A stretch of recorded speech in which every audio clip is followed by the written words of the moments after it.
Eh bien bonjour à tous, donc aujourd'hui on va voir ensemble comment réaffûter un couteau Emerson.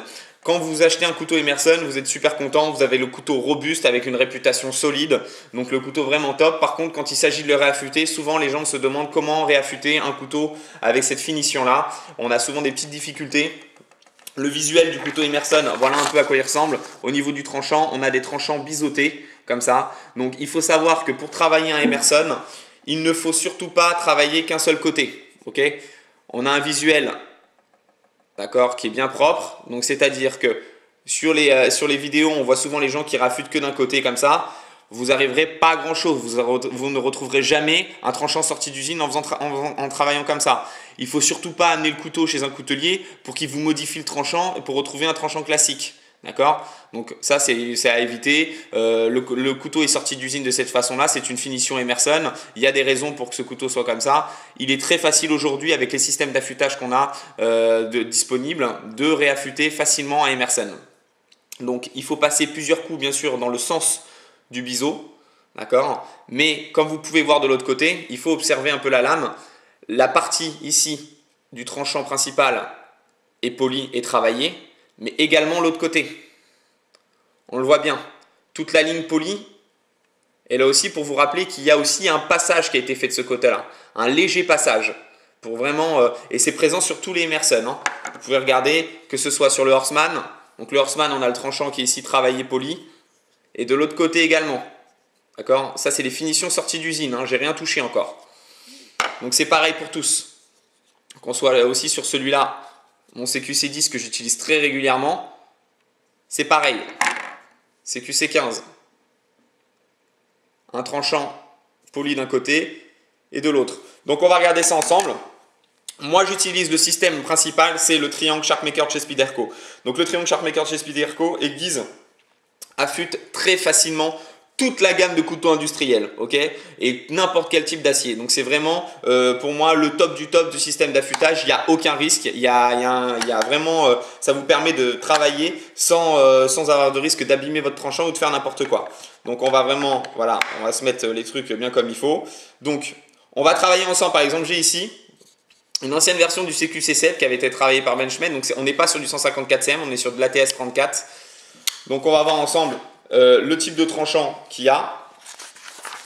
Donc la feuille CQC7. Donc il y a accroche un peu, hein, il y a un petit peu d'accroche. Contrairement à par exemple si vous prenez un CQC11, voilà, que j'ai réaffûté hein, très facilement après mon test de coupe récemment. Le CQC15, voilà, donc c'est vraiment très rapide. Donc on va essayer de retrouver ça avec celui-ci qui accroche un tout petit peu. Donc vu qu'il accroche, on va le retravailler, on va lui donner quelques coups avec la céramique brune. Donc on est parti. Donc premier passage, on trouve l'angle, vous trouvez l'angle, vous faites glisser, d'accord? Vous conservez, vous verrouillez le poignet, d'accord? Vous verrouillez le poignet, il faut légèrement incliner, pas forcément mettre droit, vous les inclinez légèrement, moi je suis sur les 40 degrés, pour retrouver l'ouverture du biseau de chez Emerson, et vous passez. Faites plusieurs passages. Que d'un côté, et là, on va compter 5-6 passages, vous passez à plat, d'accord? Vous passez à plat, vous passez 5 fois comme ça, et comme vous pouvez voir, vous gardez l'angle opposé, et vous passez une fois de l'autre côté.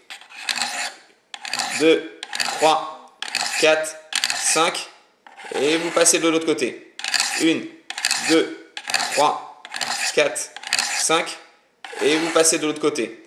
1, 2, 3, 4, 5.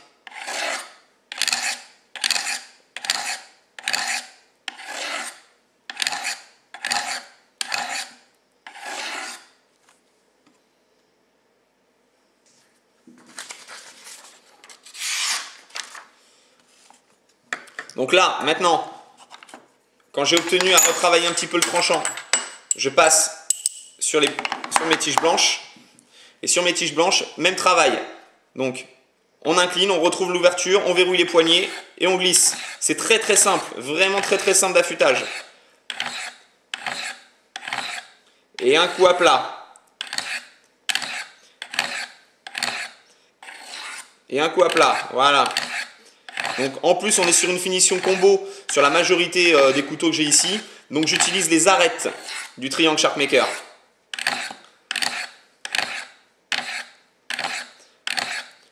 Voilà. Là, on va y arriver. Donc, je prends ma feuille. Comme vous avez pu voir, en quelques coups, ça accrochait bien. Et là, on va voir.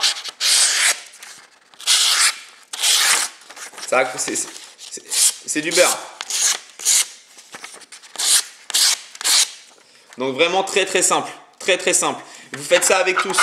D'accord? Là, j'ai mon CQC10. CQC10, c'est pareil. Je l'utilise régulièrement.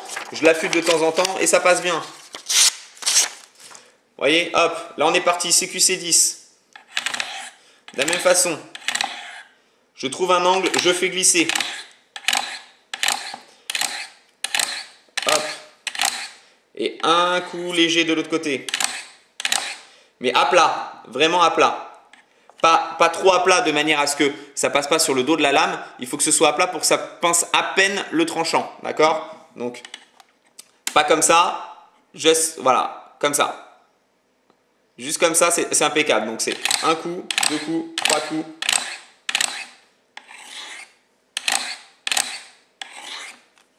Et là, on est parti. C'est pareil.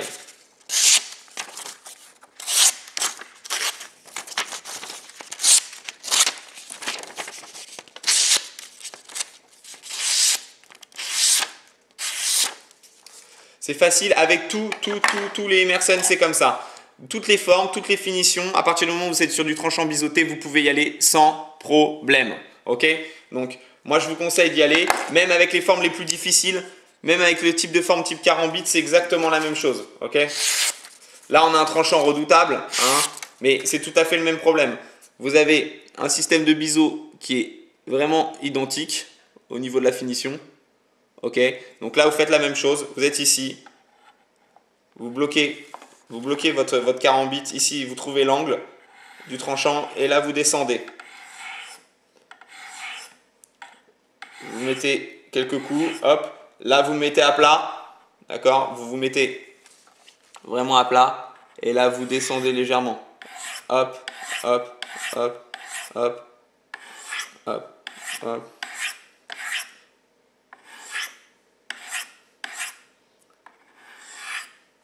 Et là, voilà. Et là, c'est que du bonheur. Donc, c'est très facile. Ok? C'est très facile. C'est exactement pareil avec celui-ci. Donc, il n'y a pas besoin d'aller faire modifier le tranchant chez un coutelier ou de se prendre la tête. Vous achetez un Triangle Sharpmaker, c'est 70 €. Je ne sais pas combien ça coûte en dollars, mais ça doit être encore moins cher. Et vous vous régalez. Vous prenez un Emerson, vous pouvez l'entretenir vous-même et retrouver un tranchant de jeune très facile. Vous avez vu, j'ai mis juste quelques coups. J'avais un couteau comme celui-ci qui est accroché. En plus, un ATS 34 qui est pas forcément un couteau, un acier très tendre. Donc, vous pouvez y aller sans problème. Ok, avec n'importe lequel de vos couteaux de chez Emerson, sans souci. Ok.